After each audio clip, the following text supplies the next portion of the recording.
Hello, good morning, and welcome to On the Team Bus, where we bring you the stories and adventures of the riders and friends of Team ODZ. Each episode, we will hear from a team member or a friend and get to know a little bit better about them and hear their stories from on and off the bike. Today, I am here with Seth Hudgins in beautiful Key West, Florida. Is that right?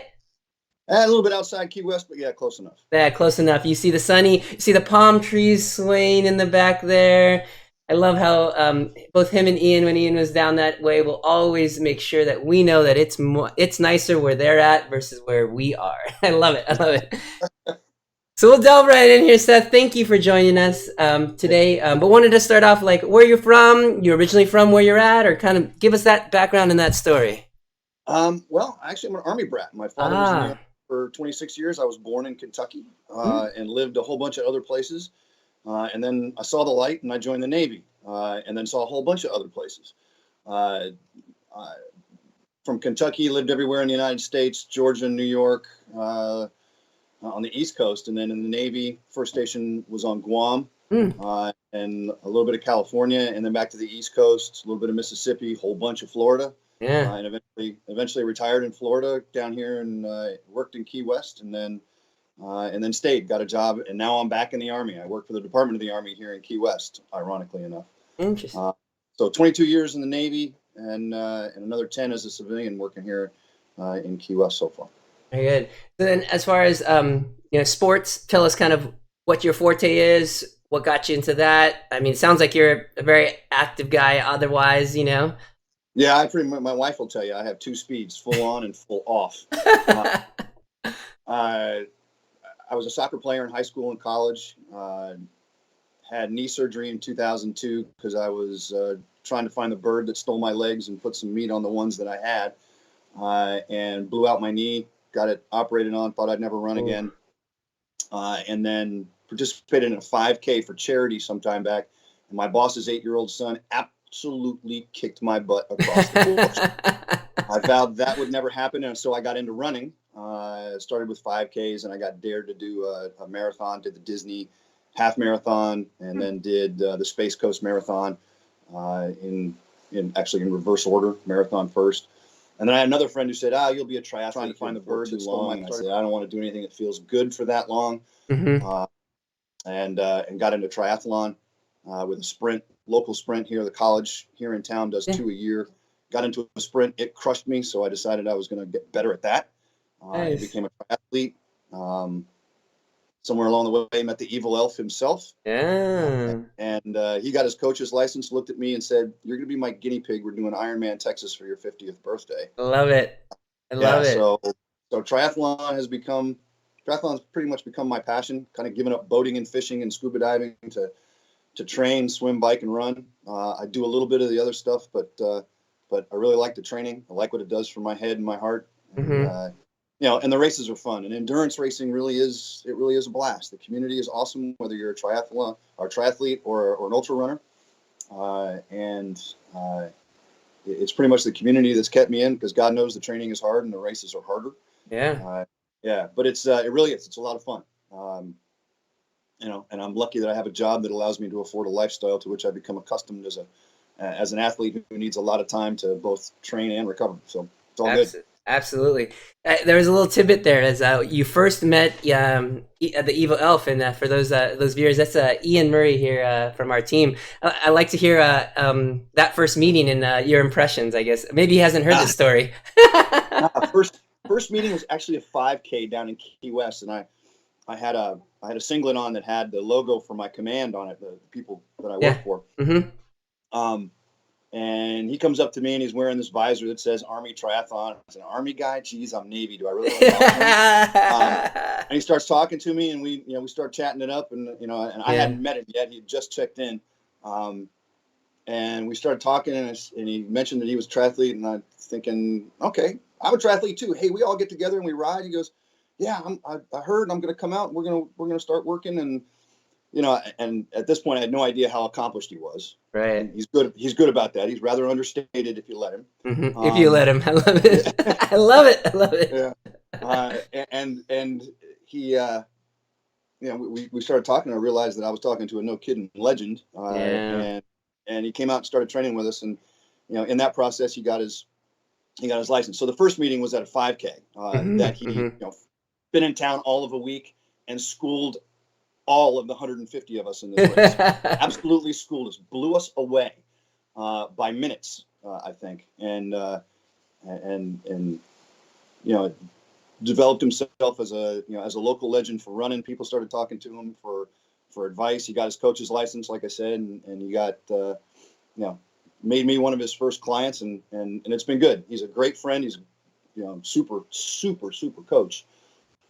Even long distance when he was in the Dominican Republic, still able to Yeah. keep me on, hold me accountable for my work and give me purpose to my training. So Yeah, he's all the ingredients of a good coach. I think he's been a great addition, obviously, to Endurance Lab, and Oh yeah. critical in how we deal with a lot of our athletes, because a lot of us may not be in the same place. Obviously, in the Yeah. normal situation, it's a one-on-one, face-to-face. But as things change and transition, dealing with athletes, kind of how he's worked with you, I think is critical, because Yeah. you may not find the best coach that's in your city. It may be, virtual, or in this space that we are now. Yeah. I Yeah, agreed. yeah. Almost entirely virtual because he's in the Army and they move. And Absolutely. for the 1 or 2 years he was with us, here in the Keys was great. But it still, he comes down to visit. I think he wants to come back. I hope we can get Oh him here. yeah. Oh yeah. Yeah. And it's like I said, it helps when your coach is your friend. He gets you. But even if you're not best buds before you become coach and client, still his coaching style is very Yeah. easy to get in with. And I've got a couple of other friends who are not triathletes but are runners, and he's got them going too. That's Um, awesome. That's yeah, awesome. and it's fun. We call him the evil elf. We have our reasons for that, but Yeah, yeah. but in general, yeah, great coach. Highly recommend. That's awesome. So, as far as you talked about kind of early on, doing that Mm-hmm. training. I'm sure where you're at affords you to be able to do a lot of that outdoors. So, a Yeah. question for a lot of us, from Team ODZ and kind of viewers of the bus is, what brought you to indoor cycling, and how much of that, even before all of the Zwift, the Trainer Road, all of that stuff, how much did you do before then, and now, kind of how's that changed, maybe? Um, well, as beautiful as the Keys is, from about April to November, it's absolutely abhorrently hot and humid. Uh, Ah, yeah, so you can go out and train in that, but you're going to also learn how to be dehydrated. You're going to also learn how to get cramps. You're going to learn about yeah. hyponatremia at some point. Mm-hmm. All the things you don't want to learn about, you're going to learn about. Um, it's also got a single highway going in and out, and literally Mm-hmm. it's a highway, and it's dangerous. Yeah. Uh, so there are a lot of factors in the environment around here. The Keys are highly touristed, and much as I love the tourist industry, sometimes the tourists leave their common sense and brains at home, and then they drive as if they have none of those with them in their luggage. So it's just a dangerous place to train if you're really not careful. We've got a few venues where we can go ride, and those are great. And before there was Tour de Giro, before there was Zwift, we spent a lot of weekends out on the Navy base, riding around there's a great Oh. 10-mile loop around the runways out at the Navy base. So we did a lot of training out there, and it's great. I mean, it's good to get out in the heat. It's good to get out in the air. But if you want to do some serious, uninterrupted training, Yeah. uh, it turns out that being, especially with today's technology, it turns out being on a smart trainer in Zwift, Yeah. specifically in Zwift, is the way to go. So I got into it. In fact, I swore I would never get on a trainer. I borrowed one. I borrowed one from a friend. It was a dumb trainer. There was no such thing as as Zwift at the time. So I set it up on my very hot and humid porch, and I'm not so sure I set it up correctly. And for the hour that I tried to pedal, I was pedaling in squares because I had no idea how to set it up. Yeah. So the resistance was too high, and I swore I was going to ride off the darn thing and into the pool 15 feet below me. And so I couldn't focus on training. I was scared to death that I was going to ride through my screen and fall. So I said, "This is stupid. I'm never going to do it again." We started training for a couple of Ironman events, and Ian said, "Hey, there's this thing called Tour de Giro. Mm-hmm. Get out, plug it into your computer, and let's plug yourself into the computer and let's go try it. We can actually ride the course." And it was Ironman Augusta, the 70.3 out there in Georgia. Nice. Yeah, and we started doing Tour de Giro, and that was actually helpful, and it made sense. And Tour de Giro was the best thing going at the time. And then one night he calls me and says, "Hey, there's this beta out there called Zwift, and I'm riding with this group of guys. All we do is ride hard and talk smack." Pretty Of much. course, he was talking. Of course, he was talking about the ODZ. You Yeah. guys were still in your foundational stage.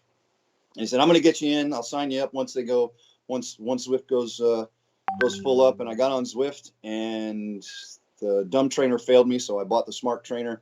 Yeah. And I think in the last 2 years, literally training outside, I might have done it half a dozen times. And Wow. Okay. Okay. I've been almost exclusively indoors because it's focused. Yep. The training that I do dark early in the morning before work is, it's critical to making myself better as a cyclist. And you can get it on the road if you have long stretches of road, like, someplace other than the Keys where there's not a lot of traffic. Um, but I tell you what, the environment in Zwift in general, I always tell folks, if you're complaining about Zwift, you're not pedaling hard enough. Right. Because it really is. It's a phenomenal environment. With a smart trainer, you can't go wrong. And if you're true to yourself and true to what your coach is laying out, you're going to become a better cyclist. And I'm proof of it. Right. I'm absolutely proof of it. Yeah. Before Zwift, I had no hope of ever qualifying for anything national or world level. And 2 years in a row, I've qualified for the USAT Nationals because of my cycling. And I went and raced in Denmark last year because of my cycling. Yeah. And all of that was gotten through working with you guys in ODZ, and working with Ian on the indoor training stuff. So I can't say enough about it. It's awesome. That's great. So you did mention a little bit about your indoor setup. Looks like a smart trainer. You got tell us a little about the Pain Cave setup. The Pain Cave is actually spare bedroom. The one that my wife allows me access to. Nice. Yeah, and I've got all my bike gear in there. I've got 2 bikes, both of them felt tri bikes. The one on the trainer is a B16 that I bought in 2011. Mm-hmm. I've since bought a felt IA10. Love the bike. If there is speed that is comfortable, it's this bike. Oh. But my felt is on my Kicker 2.0, and it's all connected to a Mac Mini, a terabyte Mac Mini I've got a 24-inch screen. It's really all I need. Yeah. As you can see, spectacles, and I've got a single fan hitting me in the face, and I've got the ceiling fan overhead, and very nice. When I ride, I've got my iPhone on my aero bars and the Trex titanium in my ears, listening to you guys breathe too hard as you chase us down. And goats and bears. Love it. And I love it. bear. Yeah, I love it. I love it. So yeah, it's basically spare bedroom. Then I've got a sweat mat underneath all the setup, and that's where I ride. That's awesome. That's awesome. It's always fun to hear kind of where people are at. It looks like you put some good time into making sure it's a place where you can come. Obviously, if you're doing 80+% of your it needs to be a place that you feel home, and a lot of us do feel like that is our second homes there. Yeah. It's nice that you've got a place. Let's see. We were talking a little bit before the show of kind of the stuff that you like to do, some off the bike. Maybe share some of your passions that you like to do when you're not riding, running, or swimming. That kind of seems like enough of it, right? Yes, well, I do a lot of that. But I reserve Sunday these days for stand-up paddleboarding. Nice. Yeah, if you need a zen moment in your life, flat water and a paddleboard turns out to be it. It's really nice. When it's windy out like it is today, I love kiteboarding. Around here the water doesn't get real deep and close, so in a lot of cases you're in 2 to 3 feet of water. It's crystal clear, and you're silent when you're under a kite, so you can see all the big fish, the nurse sharks, the sea turtles, and the coral structures and all that as you're gliding over it. And the backcountry of the Florida Keys is pristine, so it's it's a wildlife refuge. So it really is. This place is just stunningly beautiful. So you can get out there and you're not burning gas and making noise and being quiet about it. You kind of get absorbed into it. So it's really good if you want to get your mind decompressed and all that, and get into a little bit of zen. It's it's a great way to do it. And paddleboarding is just a natural extension of all that. So I've been doing that lately. It's low level workout, but it's you do it at sunrise and nobody else is out there. You have the world to yourself for a while, so it's pretty cool. I study martial arts. When I was in college, I was in a Korean martial art. When I got stationed in Korea, I picked up a Japanese martial art. I study Aikido. and I do that a couple times a week. And then when I'm actually at full stop and not asleep, uh, I read and I write, take pictures. Oh, So yeah, so it's very cool. yeah, few moments where I'm allowed to slow down, where I allow myself to slow down, and do something that's not physical, Yeah. and that's pretty much it. Yeah. That's really nice. That's really nice to be able to find that. I do Yeah. find a lot of people struggle to, I guess, find what their cross training is where it's not as intense. Like Yeah. you'll get into something else and it'll be equally as intense as kind of like your primary thing. But I think having something or knowing that there's something that you can go to that's kind of really, truly relaxing other than sleeping. Yeah. Yeah, right, right. I don't do enough of that, it seems. Yeah, all of Yeah. us, right? All of us, all of us, all of us. So, I did want to talk about maybe one of your in real life races. I've got a photo up from around June of this year with your USA singlet on and that stuff. But specifically, I think you may have some stories from your Denmark race. I have a feeling I do remember hearing stories around that time. But maybe tell me your more recent races, your big races for 2018. Maybe share a little bit about that and kind of how you did. Sure. So the big race in 2018 was Yeah, uh, yeah. I was fortunate to barely qualify for Team USA for the USAT ITU Age Group World Championship in Denmark. And we went as a group. Ian and his wife, Dr. Brad and his wife, and a handful of others, well, one or two from Team ODZ, and Nice. some really good friends. And we all traveled together. We stayed relatively the same place there in the town. I won't even try to pronounce it. Uh, and you know, San Diego style weather Yeah. in August. The Danish people are awesome. Yeah. Uh, really nice. They all speak English, so that's helpful for those of us who speak English and nothing else. Yeah. Um, but it was a great race, a lot of fun. I wish I could say I did really well, but I didn't. I finished, Hmm. uh, uh, but it was just a lot of fun. I mean, we did the tourist part of it as well. You know, while we Oh, were there, did a nice. lot of walking around. The race was really well organized. It was a full length, so not quite an Ironman. In between half Ironman and full Ironmans, the long course race. Uh, and the ride I think was really special for me. The ride was the best part. It took you out into the Danish countryside. Um, they do wind and solar power pretty well, so there are windmills everywhere. Lots of farm country, and like I said, it was a beautiful day to go for a bike ride. You know, you Yeah. went through some really dark forests. That was cool, and then you were out there in farmland, rolling landscape, with a couple hundred other people on their fast bikes too. So, and people were out in force cheering. So yeah, that was a good week. That was pretty much it for 2018. I mean, Yeah. I did a couple of shorter races. Tri Key West is always my favorite because Yep. it's local. Fall out of bed and you end up at the starting line. Yeah. Yeah. Can't get So any that better than that. yeah. So you'll like that. That was pretty rough because it was blowing about 20 knots out of the south, so we had good 4 foot seas to start the swim right in our face. Wow. The good news is it wasn't over our heads. We walked out to the starting line and just had to roll Yeah. with the waves. But the swim itself was special. The rides up and down the highway, but they closed the highway down for us for it. So Hey, that's rare. short That's race, rare. short Yeah. race, lots of fun. And then for the first part of 2019, I actually did a little bit of ultra running. I have my best friend is an ultra runner, a serious ultra runner. She runs hundreds. Yeah. Uh, but she talked me into this one race, the Sand Spur. I should have known from the name that I was going to have trouble. For me, it was a 50K. She did the 50 miles, and it was in sugar sand. Like someone went into this Wow. place, went into this park and dumped 4 million pounds of confectioner sugar on the trail, and you had to run through it. Nuts. So 50K in the sand, that was special. I finished. Um, she actually set the course record Wow. and was the first female across the line. It was her first trail ultra. So Jess is she's my best friend, but she's my boot camp instructor. And Uh, when I train long runs, I run with her.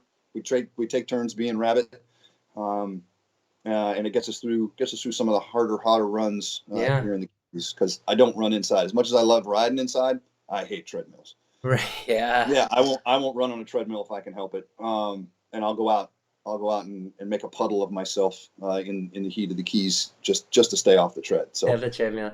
yeah, Yeah, so when I'm not doing the swim bike run, I'll actually go run because that's yeah, kind of how I started, right? So, yeah. so it's fun. It's something to do.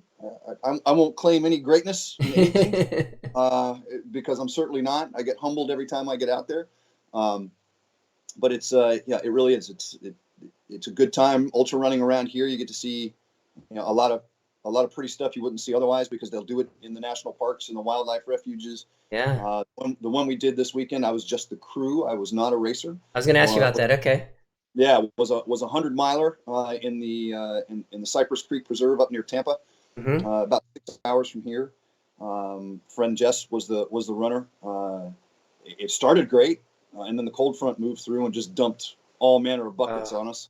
nuts. Uh, and I was her pacer for the later stretches of the race, right when it was raining. So we're running in this deluge, lightning and thunder, and you know, big wind and for us cold. Uh, Yeah. yeah, coming through on us. But it really was a pretty place because it was at once a big cypress, low country kind of swamp. There was estuary running through it, so old cypress trunks and the wildlife to go with it. And then the other section, the northern section of it, was this big pine forest. And as it rained, all you smelled were pine needles. Wow. And you're running on a pine floor, so it was pine needle floor. So for trail running, you can't beat it. Can't beat it. For Florida, yeah. So it was really cool. I'm glad I was there.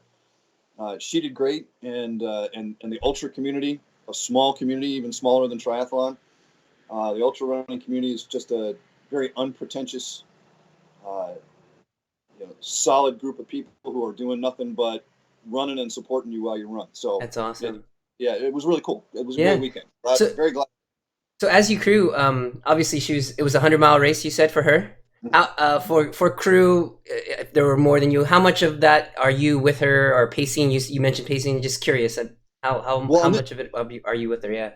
on this race, I wasn't allowed to pace until mile 63. So it was an eight lap. Mm, It was an eight lap course. So starting on lap 6, I was allowed to pace. interesting. I I ran laps 6 and 7 with her, so about 25 miles. Yeah. Um, Solid. yeah, and it when she does this, she does it in 3 run, 2 walk. So we did that, and we let the course dictate some of the other places that we had to walk because of mud or the terrain was just so rough you'd turn an ankle or twist a knee Yeah. if you weren't, especially late stage race. Um, but this course in particular was more like an asterisk shape, so she kept coming back through the hub. So I Ah. saw her about every hour 30, depending Okay. on what the pace was. Yeah. Uh, I was both crew and pacer this time around. Yeah. Uh, so I helped with nutrition, Yeah. did a little foot doctoring stuff. We had some blisters. Wow. Wow. And I know Ian showed you the pictures. Yeah. Uh, um, so yeah, I did, mostly nutrition, making sure she had dry clothes, dry socks to put on and stuff like that. Standard, Awesome. sport aid station type stuff. And then when I was pacer, mostly just mental. At two Yeah. o'clock at 2 o'clock in the morning, it's not about running; it's about keeping your mind right. Yeah. Going And to the dark place, right? yeah, so I had to make sure that I was awake enough. I took a couple of cat naps through the day Yeah. just to make sure I was ready, so that when 9-10 p.m. showed up and I needed to start running, I was still fresh at 2 a.m. Mm-hmm. when she needed to be brought through the darker places of a race like that. And you could see it. There were 160 runners on the course, and by about midnight, there were 320 people on the course because Wow. almost everybody had a Yeah, pacer. crew and pacer. Yeah, Right, right, right, so right. yeah, Mm-hmm. so the pacer is a good thing, um, and got me a workout. I'm glad I got to go stretch my legs a little bit Yeah. and see the course, even though it was by flashlight. Um, Yeah. yeah, so it's pretty cool. So for pacing, yeah, it's just making sure the conversation stays away from the feet and away from the legs, and Yeah. you know, more about the rest of life and keeping us happy and telling jokes and Makes sense. Makes yeah. sense. So yeah, that's mostly the function of the crew pacer, Awesome. and Sherpa, making sure all the gear's in the right place and all that. So I got to be all 3 this weekend. I love doing it. If you're Yeah. not running, volunteering or crewing is always a cool thing. We set up a tent as an aid station, and there's about 80 tents around us, so we're all talking about what our runners are doing, and Oh. everybody keeps everybody supported, and there's always the official aid stations, and they're extremely generous with their ice, their tailwinds, the munchies and all that. So everybody's staying fed, everybody's staying awake. Nice. The music is always good, and the Yeah. jokes are flowing. So yeah, and in ultra running, somehow there's always beer. Yeah, yeah, there you go. It sounds like cyclocross to me. It may well be. I've never done that, but it's Yeah, that kind of wide open group. Again, a small niche community that gets into the endurance stuff just like we do in triathlon yeah, and the long distance cycling, and it's a fun crowd. It's a caring crowd, and there's I've yet to meet a prima donna in the ultra community because everybody at some point just gets nasty ugly that's fun. in a run and gets humbled by the conditions that they face. That's fun. So we got a chance to talk a little bit about how you came across Team ODZ from Ian and that sort of thing. Mm-hmm. But something we ask every guest is, what's your most memorable virtual team moment with Team ODZ, online kind of memorable thing that you can kind of go back to? Hatfields and McCoys, actually. Oh wow, fun race, fun race. That was my first race. At that point, I couldn't spell FTP, so I didn't know really what it meant. Number one, the team that I was assigned to was really cool. I mean, my philosophy was, show up, shut up, don't die, and so I got there and rode as hard as I could, and at the end, apparently, I had a 40% jump in my FTP from the beginning of the race. Yeah. Well, again, dumb trainer. Yeah. And I really didn't understand, what the real settings were supposed to be. And just prior to the race, I got schooled on how to set it all up and make it right. And then I rode as hard as I could for as long as I could, and it worked out. And I realized, okay, there's something to this power thing, and I want to play. But the things about Hatfields and McCoys, the lead up to it, who was it? Andy Jenner, who was writing all the pieces. All the character pieces. I died laughing. The man has a talent for writing that kind of stuff. Yeah. And just tuned in every day, and I was assigned to a great group of guys that for our section of the team, and it just worked out really well. We played well together. We rode hard, and it was a fun race for me. And I realized that I think I'll hang out with ODZ for a while. Yeah. This is cool. And then go ahead. Oh no, I see. It was a great event. And then I think there are two other memorable events for me. One was the first Team Worlds that ODZ organized. I was on Team C1. Never ever in my life been assigned to a world championship anything. And I was on Team C1, and we were the C team that actually won for the Cs. Yeah. So proudest monkey in the room when I put on my Team ODZ World Championship jersey and went and rode on it outdoors for the first time. So that was really cool. Yeah. And then even most recently, because I know how we chafe at the C group on cat and mouse, how we can't stay together, and the C's never work well together because we're just not good enough at it yet. That changed a couple of weeks ago, and we had a C group and a cat and mouse, and it was the best cat and mouse race I've done in ODZ, and the C's stayed together. We did not get caught.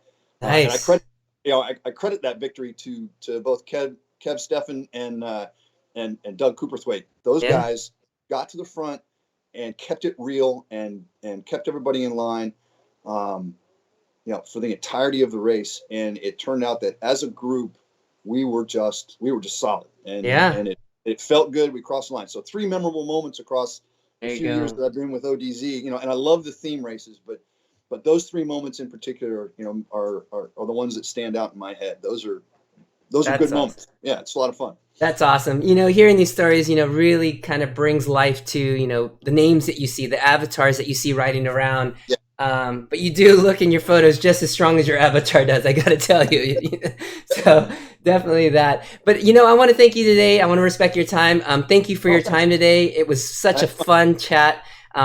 We've had some interactions, whether it be on Messenger or just talking, and it's always been fun. But again, thanks for your time today. Thanks for sharing your story. And we hope that everyone watching at home on the team bus, if you've got someone that you'd like to see on the team bus, let us know. That's how we found out about Seth. But it's just fun to hear those stories again. Seth, well, have a great day. And looks like you've got a day off, so you've got some other stuff to do. Yeah. Sure. Get out in the sun. That sounds good. And we'll see everybody on the next episode of On the Team Bus. Thanks, Jason. Thank you.